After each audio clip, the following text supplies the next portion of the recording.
The Black Caucus on the Dane County Board of Supervisors is firing back at Sheriff Kalvin Barrett on the jail consolidation issue.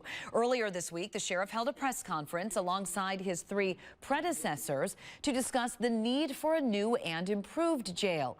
While mostly everyone agrees the jail is outdated, what the project looks like and the cost have been points of contention.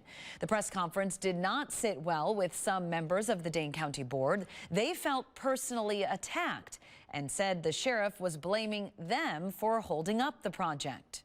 It is the antithesis of the way to make progress on a kind of tentative issue that has bedeviled the county for almost 3 decades.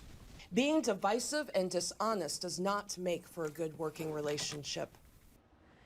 Tonight's Dane County Board meeting will determine whether the project will be brought to the public for a vote.